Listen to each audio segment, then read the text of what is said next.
Welcome to Lee Anderson's Real World. I'm back in the big house. I'm back on the GB News channel as well. Tonight, we've got two fantastic guests. We've got Fadi Farhat, who's an immigration lawyer, and Tom Buick, who's a political commentator and writer. Thank you, guys. This week, straight away, we're back in the big house. We're back in Parliament. And the big question on everybody's lips is how are we going to sort out the illegal migration crisis? I think this Labour government now is going to give amnesty Paddy, to 100,000 asylum seekers. I don't like to call them asylum seekers. I think the illegal migrants have always said it. How is that going to solve the problem?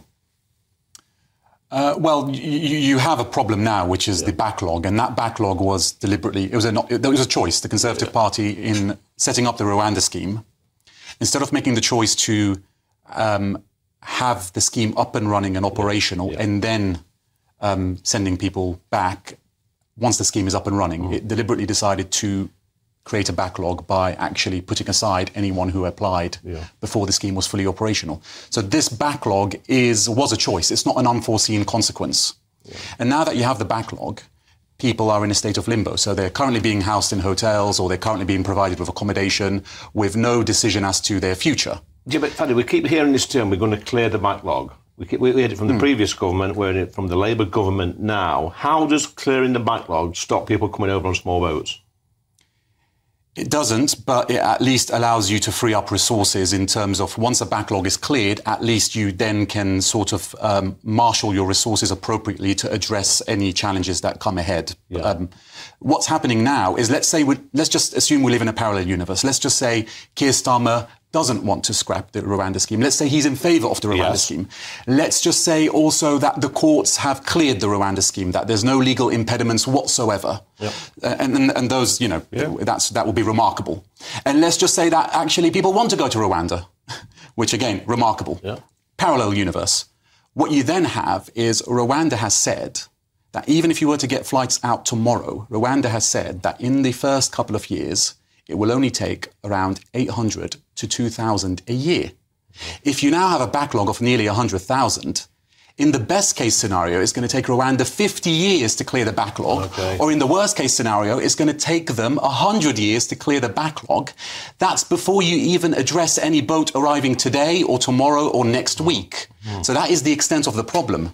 That even if this thing were up and running, Rwanda itself has said it can't ramp up capacity for a while. Encouraging words there, Tom, from Fadi. So if what he's saying is correct and Rwanda hasn't got the capacity, and we do have tens of thousands of illegal migrants who fail in their asylum claims to stay here, where's the Labour government going to send them?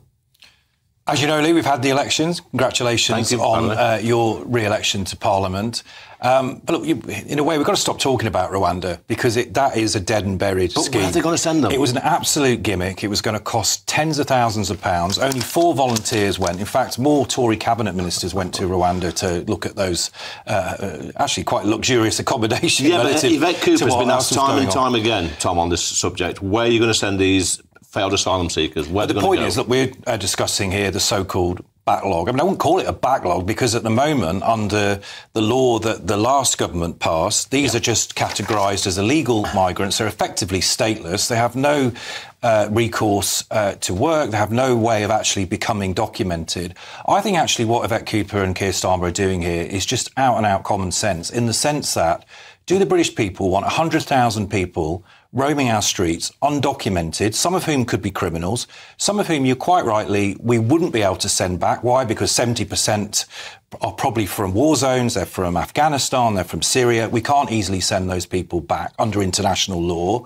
But there will be people, for example, who've come across the land route, Asia Minor, through Europe, ended up in Calais, got on one of those channel boats, and guess what? They're from Bangladesh. We've got good diplomatic relations with countries like Bangladesh. We should process their claims. We should send those people back under that deportation arrangement. This is the problem, though, Tom. It's all well and good saying that, but these people know that, and they don't disclose where they're actually from. They throw their documents away. They say they're from a different country. They give all these reasons why they can't go back to this so-called country of origin. And I'll ask you again, where's the Labour Party going to send these failed asylum seekers? We need a multi-pronged approach to this, right? Name your country. Well, if If they are not from a war zone that under international law we can't send them back to, we should be using our statecraft. It should be using, by the way, this honeymoon period that Labour government is going to have on the international stage. We're seeing that already with Keir Starmer and what he's doing to ensure we get returns agreements. Even the last Tory government, for example, with Albania, managed to get a returns agreement. 40% of arrivals just 2 years ago on those channel boats were coming from Albania. Yeah. That was reduced massively. So you need a multi-pronged approach.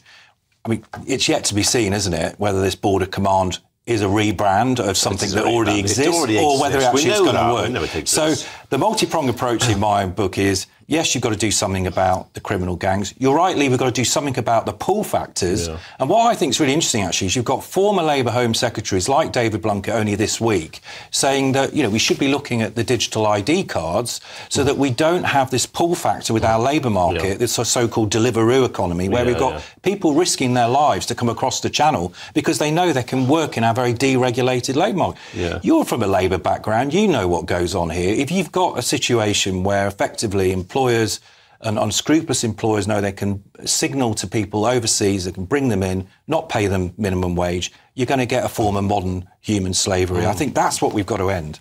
Fanny, I'll ask you the same question. He should be a politician, actually, Tom. I asked him the same question 3 times and he's not giving me an answer. Thanks for that, Tom. The Labour Party have said they're going to be very robust on this issue. They're going to process, 100,000 claims. But the question's still the same, Paddy. The failed asylum seekers, where are they going to go? The bulk of claimants or applicants come from Syria, Iran, Afghanistan, Sudan. Eritrea. And you just can't have, at present, because of the political climate and situation in those countries, you can't have agreements with those countries. So in terms of the logistics, it's not going to happen. And that's where the majority of applicants are. But you're an immigration lawyer, Paddy. Right? So you're a specialist, you're the man in the know. Why do they leave France, a safe country, to come to this country? Because, contrary to popular perception, the 1951 Refugee Convention, which is the source law at the heart of this entire framework, does not require you to claim asylum in a but that's not answering my question. What is it about France that they don't want to stay there? You've only got to look linguistic ties, the labour market, which is perhaps more relaxed or deregulated here. So various factors, language, the market conditions, existing family members here. So what happens is migrational patterns feed migrational patterns. So where you have an existing family structure in the UK. And why are probably 80 to 90% of these people coming across on boats young men? Pull factors. Labour market. Deliveroo economy. So we're getting to the truth now, Tom, are we? So they're not fleeing war-torn countries. They're not fleeing for safety. Many of them will be being persecuted. Look, why isn't there an equal number of women and children that's fleeing these war-torn countries? Because we haven't, as a country, set up safe and legal routes other than the Hong Kong scheme and the Ukrainian scheme. How many Ukrainian men of working age are currently in the United Kingdom? Because we've set up a formal scheme in order to bring those Ukrainian... Well, it's well over 80,000, I think. I mean, Paddy, you'll probably know the exact figures. But just coming back to your question, because I will answer it. I mean, you asked the question, where do these people go? And the truth is, at the moment, we can't change the fact they are here, 100,000 that are undocumented, that have come over since Rishi Sunak went down the blind alley that is the Rwanda scheme. And they're costing us £8 million a day in hotels. They can't work. If they have healthcare needs, we have to give them their healthcare needs. That's just being a civilised country. And on your point, actually, about what's going on in northern France, I mean, I've been there, and you see, actually, frankly, the way the French treat the migrants, there's no wonder they want to get on a boat. Because they won't claim asylum. I've been there. They're not putting those people in forced fire hotels. I've been there as well. And the reason they're in the tents, living on pallets in northern France, is because they refuse to claim asylum in France. Yes. I'll leave the final word, Paddy, on this one. Turnbacks in the Channel, would that work? Would that be a deterrent? That would be problematic under the current legal framework on international law, because... And this is the thing, I keep, I've mentioned it in Parliament many, many times. What happens if we ignore international law and just do it?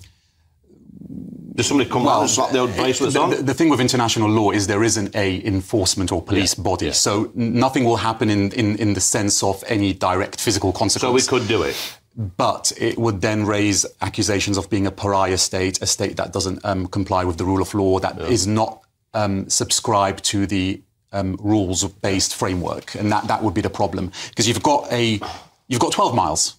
6 miles of which are in French waters, 6 miles of which are in British waters. So the French won't do anything in their 6 mile strait. Apart from escort them over. But then as soon as they cross the 6 miles of French waters, they're then in British waters, whereby the UK has territorial jurisdiction over them, and that's where they can claim asylum. Well, guys,